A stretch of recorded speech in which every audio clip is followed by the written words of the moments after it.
Hello बच्चों, आज जो हम डिस्कस करने जा रहे हैं हीटिंग इफेक्ट ऑफ करंट का type third problem, type 3 problem. इससे पहले दो टाइप हम कर चुके हैं, ये आपका टाइप 3 है। और आज जो प्रॉब्लम होगा इस पर बहुत ही अच्छे कॉन्सेप्ट का प्रॉब्लम जो कि वेरिएबल कॉन्सेप्ट पर आधारित होगा। वेरिएबल कॉन्सेप्ट मतलब कैलकुलस उसमें लगेगा, कैलकुलस इंटरफेयर करेगा, ठीक है।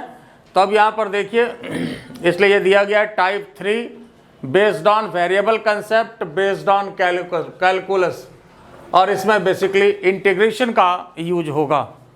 तो सबसे पहली बात है कि ऐसा तभी होता है इन जनरल जबकि वेरिएशन हो। कैलकुलस का यूज तभी होता है जबकि वेरिएबल कंसेप्ट हो। और ये बार बार हम कह रहे हैं शुरू से, अगर आप शुरू से आप देख रहे हो तो, कि पूरे फिजिक्स में दो ही मेजर कॉन्सेप्ट है। मेजर कॉन्सेप्ट दो है, पहला वेक्टर कॉन्सेप्ट और दूसरा वेरिएबल कॉन्सेप्ट। मेजर कॉन्सेप्ट मुख्य रूप से जिसमें कि ज़्यादा सोचना पड़ता है, जो कि बढ़िया कॉन्सेप्ट है, वो आपके पास दो है, एक वेक्टर कॉन्सेप्ट और दूसरा वेरिएबल कॉन्सेप्ट। तो जहाँ वेक्टर कॉन्सेप्ट होगा तो उसमें तो वेक्टर का कॉन्सेप्ट लगेगा, है ना, वेक्टर का कॉन्सेप्ट लागू होगा।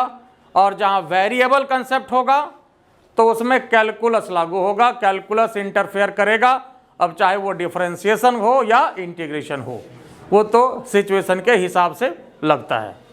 तो अब यहाँ पर देखिए, यह जो क्वेश्चन है ये क्या कह रहा है, the current in the wire of resistance 40 ohm increases linearly with time with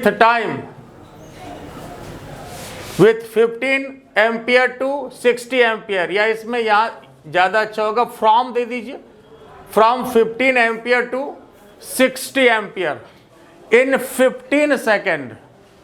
calculate heat produced during this time. देखिए, सबसे पहली बात तो रेसिस्टेंस कितना दिया हुआ है, 40 ओम का रेसिस्टेंस दिया हुआ है। तो आप रेसिस्टेंस आप सबसे पहले तो लिख लो साहब कि ये कितना दिया हुआ है, ये 40 ओम का रेसिस्टेंस दिया हुआ है। रेसिस्टेंस कितना दिया हुआ है साहब, 40 ओम का रेसिस्टेंस दिया हुआ है। और करंट किस तरह से इंक्रीज कर रहा है, करंट किस तरह से इंक्रीज कर रहा है, तो 15 एम्पियर से 60 एम्पियर, 15 एम्पियर से 60 एम्पियर, 15 से 60, ठीक है। और 15 से 60 एम्पियर कितना देर में होता है, 15 सेकेंड में, 15 सेकेंड में 15 से 60 हो जाता है ना। तो ये बताओ कि 15 सेकेंड में 15 से 60 हुआ, तो इसका मतलब है कि 15 सेकेंड में बढ़ा कितना बताओ तो, 60 माइनस 15, तो 45 एम्पियर बढ़ा। और ये कितना टाइम में बढ़ा, 45 एम्पियर बढ़ा। और ये कितना समय में बढ़ा, 15 सेकेंड में बढ़ा। तो जब ये बढ़ा 15 सेकेंड में, कितना समय में बढ़ा, 15 सेकेंड में बढ़ा, तो 1 सेकेंड में कितना बढ़ा, 3 एम्पियर बढ़ा। 45 एम्पियर जो है ये बढ़ा कितना टाइम में, 15 सेकेंड में। तो 1 सेकेंड में कितना बढ़ा, 1 सेकेंड में बढ़ा 3 एम्पियर। तो कहने का मतलब क्या हो गया, 45 अपॉन 15, तो 3 एम्पियर पर सेकेंड ये इंक्रीज कर रहा है।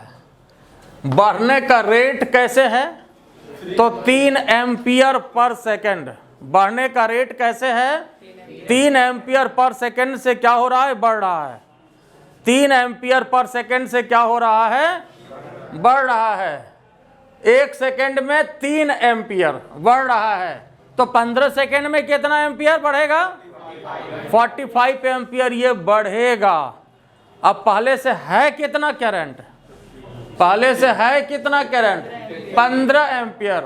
तो इसके लिए जो इक्वेशन हमारा बनेगा, क्या बनेगा साहब, I equal to 15 plus 3t। आई बात समझ में, I equal to 15 plus 3t ये इसका इक्वेशन बना। कैसे? तो यहाँ पर जो है 3 एम्पियर पर सेकेंड, ऐसे ये बढ़ रहा है, 3 एम्पियर पर सेकेंड के हिसाब से बढ़ रहा है। तो अगर 1 सेकेंड में बात करें तो कितना बढ़ा? 3 सेकेंड, सॉरी 3 एम्पियर। तो ये बताओ 15 सेकेंड में कितना बढ़ गया? तो 15 तिया 45, 45 और 15 यहाँ पहले से था, तो 45 प्लस 15 तो 60 हो गया ना। आई बात समझ में? अगर हम ये पूछें कि 5 सेकेंड के बाद कितना करंट हो जाएगा, 5 सेकेंड के बाद कितना करंट हो जाएगा, कितना हो जाएगा? तो 5 तिया 15, 15 30। तो ये वेरीफाई हो गया पहली बात। तो जब आपको पहला काम होगा इसमें इक्वेशन को बनाना, और जब आप इक्वेशन बना लेते हैं तो आप उसको आराम से वेरीफाई कर सकते हैं। आप उसको देख लीजिए कि वो सेटिस्फाई कर रहा है या नहीं कर रहा है। तो इसका जो इक्वेशन बना I = 15 + 3t। पहले तो ये बात समझ में आ गया कि कैसे हुआ। 1 सेकेंड में 3 एम्पियर बढ़ रहा है, 1 सेकेंड में 3 एम्पियर बढ़ रहा है। तो 15 सेकेंड में कितना बढ़ेगा? 15 तिया 45 और बढ़ना तो 45 भी है। 15 एम्पियर से तो ऑलरेडी स्टार्ट ही हुआ है, तो 15 एम्पियर पहले से था, 45 बढ़ जाएगा तो 60 एम्पियर हो जाएगा। आई बात समझ में? और निकालना अब हम लोगों को क्या है, क्या निकालना है? हीट प्रोड्यूस निकालना है। क्या निकालना है? हीट प्रोड्यूस निकालना है। क्या फॉर्मूला होता है हीट प्रोड्यूस के लिए? तो H =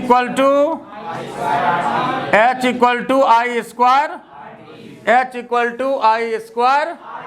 लेकिन अब सवाल यह है, क्या I कांस्टेंट है? I कांस्टेंट है? देखिए तो इस इक्वेशन में I कांस्टेंट नहीं है, इसको फर्स्ट मान लेते हैं, और I इसमें कांस्टेंट नहीं है। तब सिंपल कंसेप्ट तो नहीं चलेगा, सिंपल कंसेप्ट तो नहीं चलेगा। तो यहाँ पर कैलकुलस वाला लगेगा। अगर I कांस्टेंट होता तो रेसिस्टेंस यहाँ पर फिक्स या टाइम लगा देते, इससे हम लोग गुना कर देते तो काम हो सकता था, यहीं से काम निकल जाता। अगर I कांस्टेंट होता, हो सकता है कि अगर आसान क्वेश्चन आपको देने की मंशा हो तो I कांस्टेंट रखा जाए, और यह भी एक प्रॉब्लम होगा।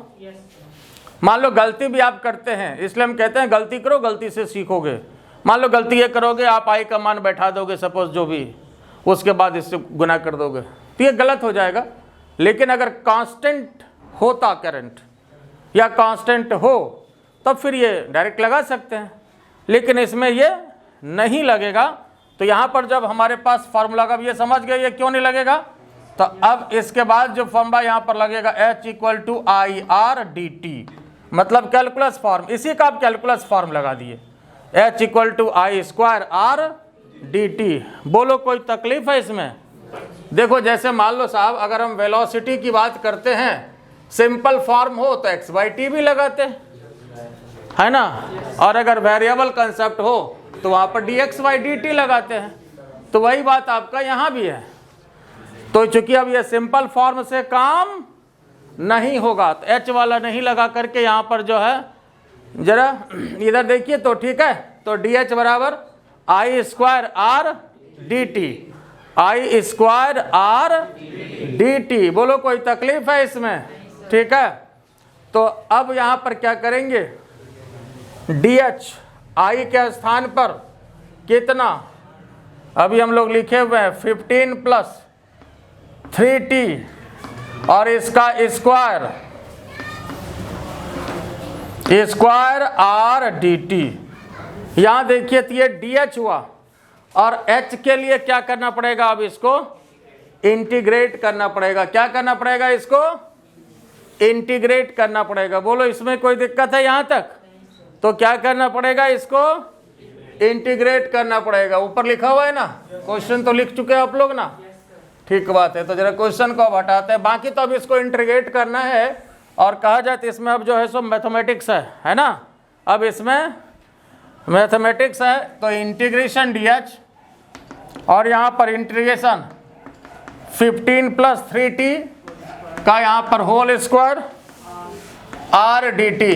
बोलो कोई तकलीफ है इसमें? तो अब यहाँ पर देखिए साहब, इधर लिखा हुआ है ना, अच्छा ठीक बात है। तो यहाँ तक पहले अब लिख लीजिए, फिर उसके बाद बात करते हैं।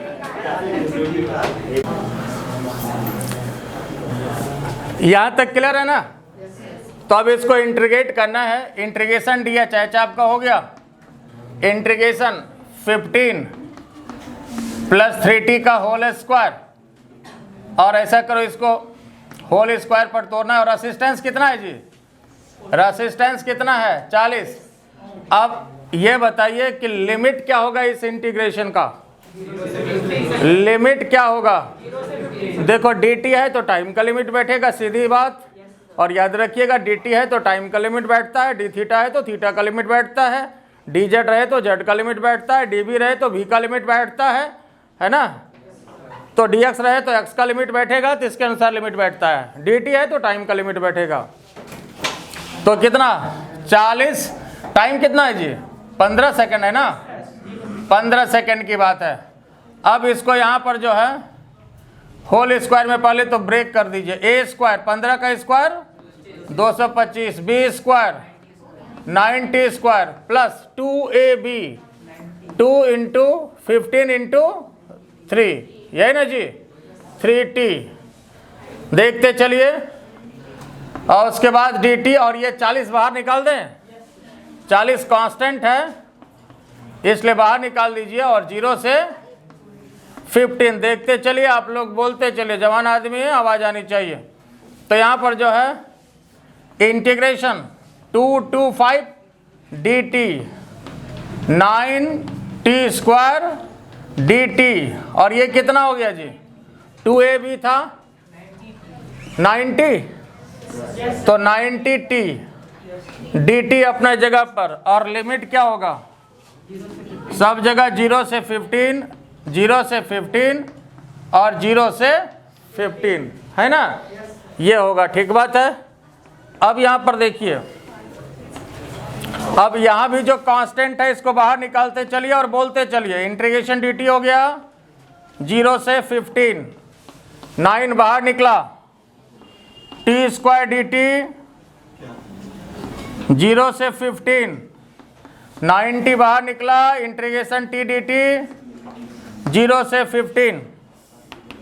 अब यहाँ चलिए बोलते चलिए, इंटीग्रेशन dt t 0 से 15, t स्क्वायर dt क्या तरीका है? t क्यूब अपॉन, यह नहीं इंटीग्रेशन होगा, t स्क्वायर का इंटीग्रेशन t क्यूब अपॉन 3, 0 से 15, 90 इसका इंटीग्रेशन t स्क्वायर अपॉन 2। कोई तकलीफ इसमें? तो 0 से 15। अब इसको सॉल्व करना है। ऊपर तो इक्वेशन लिखा हुआ ये वाला। तो अब यहाँ देखिए, ये तो सेम ही है, सिर्फ लिमिट को बैठाए हैं। यहाँ तक इसको हटा देते हैं, सिर्फ लिमिट बैठाया गया। अब यहाँ देखिए इसको 40 बोलते चलिए आप लोग, बोलो 225 है। क्या तरीका होगा? 15 माइनस 0, यही ना होगा? हाँ बोलते चलो, जवान आदमी हो, जरा पता चलना चाहिए ना, है ना? ये बताओ कितना हो गया? 9/3, 3, और ये कितना हो गया? बताओ, t है यहाँ पर t क्यूब, तो 15 का क्यूब, 15 का क्यूब माइनस, तो यहाँ 0 हो गया साहब, ठीक है। फिर यहाँ 90/2 ये कॉमन आ गया, 45 कर दें। उसके बाद t स्क्वायर, तो 15 स्क्वायर माइनस 0, है ना? अब फिर देखिए, अब इसको 2 to 5 इंटू 15, 15 का क्यूब हो गया, है ना? 15 इंटू 15 इंटू 15, अब प्लस 45 इंटू 15 इंटू 15। अब इसको सॉल्व करना है, ठीक है? तो उम्मीद है ऐसा करें इसको कि 15 गुना 15 कॉमन निकाल लें, तो यहां से देखो 15 गुना 15 कितना होता है, 225 होता है ना। तो यहां बच गया 15, और यहां पर 2 कॉमन निकाले हैं तो यहां 45 बचा, यहां भी 2 कॉमन निकाले हैं तो यहां 45 बचा, 3 भी निकल जाता आराम से। ठीक है, अब इसको कैलकुलेट कर लीजिए, तो ये 60, ये 105 हो गया, है ना। तो इसको कैलकुलेट करिए, कितना आता है, 945,000,000। हाँ बिल्कुल सही आ रहा है, और ये हीट प्रोड्यूस है, तो यूनिट क्या होना चाहिए, हीट प्रोड्यूस है, और एसआई में 945,000,000 बिल्कुल ठीक आ रहा है। तो ये इसका आंसर होना चाहिए, और आंसर जो है यूनिट आपका जूल होगा, इसलिए कि हीट प्रोड्यूस्ड है, हीट है ना। और एसआई में चूंकि ऑलरेडी टाइम दिया हुआ है, ठीक है, तो आंसर आपका एसआई में इतना जूल। बोलो यहाँ तक कोई दिक्कत है किसी को, तो इसको लिखिए। फिर अगला क्वेश्चन जो है वो भी एक बढ़िया क्वेश्चन दे रहे हैं इसी तरह के कॉन्सेप्ट पर। आइए देखिए जो नेक्स्ट क्वेश्चन है, नेक्स्ट क्वेश्चन सिमिलर क्वेश्चन है। The current in a wire of resistance 100 ohm, resistance कितना है, रेसिस्टेंस कितना है, 100 ohm, increases linearly with time from 5 ampere से 25 एम्पियर। तो यहाँ देखिए 5 एम्पियर टू 25 एम्पियर, और कितना टाइम में ऐसा हो रहा है, 10 सेकेंड में। तो सबसे पहले ये बताओ कि 10 सेकेंड में कितना करंट बढ़ा, 10 सेकेंड में कितना एम्पियर बढ़ा, 10 सेकेंड में कितना एम्पियर बढ़ा, तो 25 में 5 को घटाइए, मतलब 20 एम्पियर। तो 20 एम्पियर जो बढ़ा इन 10 सेकेंड, 10 सेकेंड में 20 एम्पियर, तो 1 सेकेंड में कितना बढ़ा, 2 एम्पियर। तो मतलब 2 एम्पियर पर सेकेंड बढ़ा। 1 सेकेंड में कितना एम्पियर बढ़ा, 1 सेकेंड में 2 एम्पियर, 1 सेकेंड में 2 एम्पियर, और पहले से था कितना करंट, 5 एम्पियर। तो इक्वेशन जो बना I = 5 + 2 एम्पियर पर सेकेंड है, तो यहाँ पर 2t दे दीजिए। तो इसके लिए जो इक्वेशन बना I = 5 + 2t, क्या बना इक्वेशन, I = 5 + 2t। आई बात समझ में, I = 5 + 2t, और वेरीफाई भी कर लीजिए। अगर t का वैल्यू 5 सेकेंड डालें तो कितना करंट हो जाएगा, 5 सेकेंड डालें तो 5 दूना 10, 5 15, 10 सेकेंड डालें तो 10 दूना 20, 5 25, तो 10 सेकेंड की बात तो कर ही रहा है। 10 सेकेंड के बाद कितना करंट हो गया, 10 दूना 20, 5 25, तो 25 की बात तो ये कर ही रहा है, वेरीफाई भी हो गया। बोलो इसमें कोई दिक्कत है, तो ये इक्वेशन बना। अब यहाँ पर देखिए निकालना क्या है, हीट प्रोड्यूस्ड के लिए फार्मूला। तो हमारे पास DH = क्या हो जाएगा, I² dt। अब यहाँ देखिए फिर ये वेरिएबल कंसेप्ट है कि कांस्टेंट कंसेप्ट है, वेरिएबल कंसेप्ट है, तो ये फार्मूला लेना है, मतलब कैलकुलस वाला। और अगर कांस्टेंट कंसेप्ट होता तब तो सीधा H = I² RT लेकर के काम निकाल लेते, ये क्वेश्चन बहुत आसान होता, तो इसलिए आपको नहीं दी, इतना आसान क्वेश्चन कोई बात ही नहीं है। तो अगर I कांस्टेंट हो तब तो यहाँ पर I का वैल्यू बैठाएंगे, R और T बैठा दिए, हीट प्रोड्यूस निकल गया, तो फिर आसान क्वेश्चन हो गया वो। ठीक है, तो यहाँ पर वेरिएशन वाली बात है। तब इसको इंटीग्रेट किया जाए, integration DH integration I² R dt, integration DH H हुआ, R भी बाहर निकाल लें, R कांस्टेंट है, I² dt। अब I का मान भी बैठा ले, 5 + 2t स्क्वायर dt। बोलो साहब लिमिट क्या होगा, dt है तो टाइम का लिमिट बैठेगा 0 से 10, 0 से 10 सेकेंड का लिमिट बैठेगा। बोलो इसमें कोई दिक्कत है, तो अब इसको सॉल्व करना है, और फिजिक्स तो अब इसमें है नहीं, और अब इसमें मैथमेटिक्स है। अब इसको सॉल्व करना है तो H रेसिस्टेंस बताओ तो साहब कितना है? 100 है, ठीक है। उसके बाद इसको a प्लस बी के होल स्क्वायर पर तोड़ दीजिए तो कितना हो जाएगा? 5 का स्क्वायर 25, 4t स्क्वायर, फिर उसके बाद 2ab, 2 इंटू 5 इंटू 2t है ना, 2ab, और उसके बाद dt, लिमिट 0 से 10, 100 है, और इंटीग्रेशन 25 dt, 0 से 10, ब्रैकेट तोड़ दीजिए, 4t स्क्वायर dt, 0 से 10, ये कितना हो जाएगा? इंटीग्रेशन 5 दूना 10 दूना 20 t dt। बोलो यहाँ तक कोई दिक्कत है? नीचे लिखा हुआ है यस और नो? ठीक बात है। यहाँ पर 25 बाहर निकलेगा, इंटीग्रेशन dt बताओ, इंटीग्रेशन dt t, 0 से 10, 4 बाहर निकलेगा, कांस्टेंट है, टी स्क्वायर का फॉर्मूला, यहाँ पर इंटीग्रेशन टी क्यूब बाई 3, 0 से 10, यहाँ 20 बाहर निकलेगा, T D T square by 2, और 0 से 10, यही ना करेंगे? तो अब क्या करना है? इसको पुट करना है, लिमिट को बैठाना है। बोलो नीचे क्लियर है? लिखा हुआ है तो ठीक बात है, हटा देते हैं इसको, है ना। तो यहाँ देखिए 100, 25, ये बताओ साहब लिमिट बैठाने का क्या तरीका है? टी के स्थान पर ऊपर वाले लिमिट को बैठाते हैं, माइनस करके टी के स्थान पर नीचे वाले लिमिट को बैठाते हैं, फिर यहाँ पर अंदर भी जो कांस्टेंट है बाहर निकालते हैं 4/3, और यहाँ बचा क्या? टी क्यूब बचा।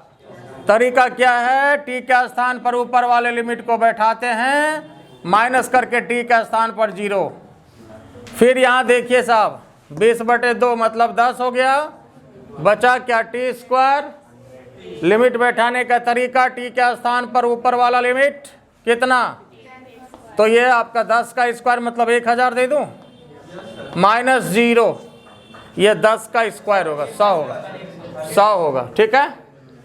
चलिए ठीक बात है। तो अब यहाँ पर इसको सॉल्व करना है, 100 तो बाहर है ही, ये कितना हो गया जी? 250। देखते चलिए ये कितना हो गया? 4000/3, ठीक बात है। ये कितना हो गया साहब? 1000, ठीक बात है। तो अब यहाँ पर देखिए तो साहब ये 100 हुआ, क्या 3 को कॉमन ले लिया जाए, ये नीचे एलसीएम लिया जाए, तो ये कितना होगा? 750 ना, देख लो ठीक से, ये 4000, देखते चलिए कैलकुलेशन, ये 3000, तो 3 4 7, तो 100 गुना 7750, यही ना है, और नीचे 3। तब इसको जो है इधर तो आप मान लीजिए कि चलिए ये 3 0 है, सिर्फ आप यही काम करिए पहले कि 775/3 कर लिया जाए, इंटू 1000 ये है ही, देखो तो कितना आता है, कितना आ रहा है, इसको कैलकुलेट किया जाए, 3 दूना 6, बचा यहाँ 1, 3 6 का 18 हो गया, 1 बचा, कितना आ रहा है? 25.8 आ रहा है, पक्का?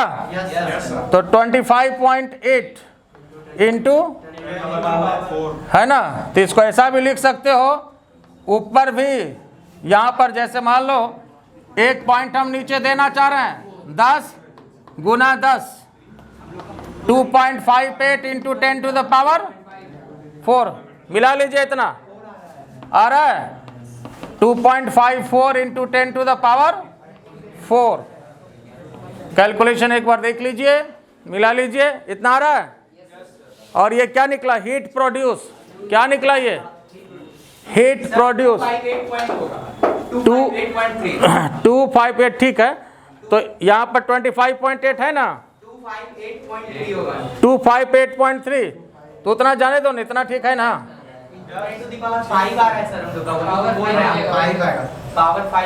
पावर 5 आ रहा है। पूरा आंसर बताओ एक बार, कितना आ रहा है? 2.58 इंटू 10 टू द पावर 5। सबका ये फाइनल है? तो ठीक है, एक बार मिला लीजिए। तो और इसका यूनिट क्या होगा? यूनिट क्या होगा? यूनिट क्या होगा? जूल। इतना आ रहा है, देख लो। सबका आ गया? सबका हो गया? तो देखो अब इस तरह का क्वेश्चन हो जाएगा या नहीं होगा? ये पावर 5 है, एक बार मिला लीजिए। तो यह जो है ये वेरिएबल कंसेप्ट का क्वेश्चन।